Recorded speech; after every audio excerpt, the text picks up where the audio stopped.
പ്രാർത്ഥിക്കുന്നവനെ കൊണ്ടും ദൈവസന്നിധിയിൽ കരയുന്നവനെ കൊണ്ടും ദൈവം തമ്പുരാൻ എല്ലാ പ്രശ്നങ്ങൾക്കും സൊല്യൂഷൻ ഉണ്ടാക്കും.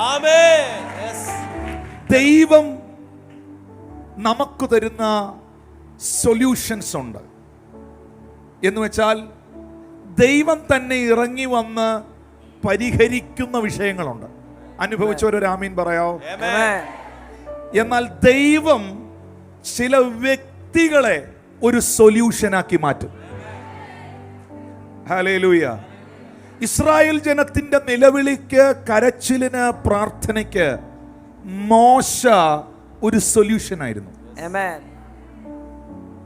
മിദ്യാന്യ ശക്തികളുടെ കയ്യിൽ അകപ്പെട്ടുപോയ ഇസ്രായേൽ ജനത്തിന്റെ നന്മകളെ തിരിച്ചു പിടിക്കാൻ ദൈവം ആ കാലത്ത് എഴുന്നേൽപ്പിച്ച ഗിദയോൻ എന്ന് പറയുന്ന മനുഷ്യൻ ആ കാലത്തിന്റെ ഒരു സൊല്യൂഷൻ ആയിരുന്നു.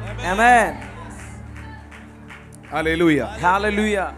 ഞാൻ ശുശ്രൂഷയ്ക്ക് വിളിയുള്ളവർ ഇരിപ്പുണ്ട്, ദൈവത്തിന് ഉപയോഗിക്കാൻ ആഗ്രഹമുള്ളവർ ഇതിൽ ഇരിപ്പുണ്ട്, തമ്പുരാന് വേണ്ടി പ്രയോജനപ്പെടേണ്ടവരും കാലഘട്ടത്തിന്റെ ശബ്ദങ്ങളായി തീരേണ്ടവരും എന്നെ കേൾക്കുന്നുണ്ട്.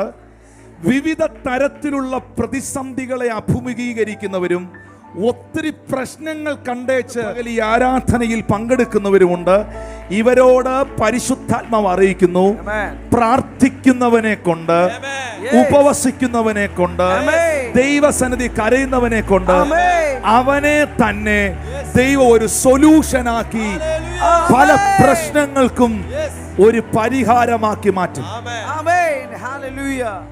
സ്വന്തം കൈ നെഞ്ചിൽ വെച്ച് അല്ലെങ്കിൽ തലയിലോട്ട് വെച്ചിട്ട് പറയാവോ? ഞാൻ പറയുന്ന വാക്ക് പറയാവോ?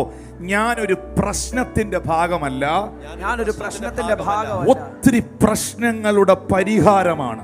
ഒത്തിരി പ്രശ്നങ്ങളുടെ പരിഹാരമാണ്. ഒന്നുകൂടെ പറയാം, ഞാനൊരു പ്രശ്നത്തിന്റെ ഭാഗമല്ല, ഞാനൊരു പ്രശ്നത്തിന്റെ ഭാഗമല്ല. അനേകരുടെ പ്രശ്നങ്ങളെ പരിഹരിക്കാൻ ദൈവത്താൽ വിളിക്കപ്പെട്ട വ്യക്തിയാണ്. ആ ഉറപ്പുള്ളവർ ആ കൈ നല്ലോണം അടിച്ചേ. ആമേൻ. ജീസസ്.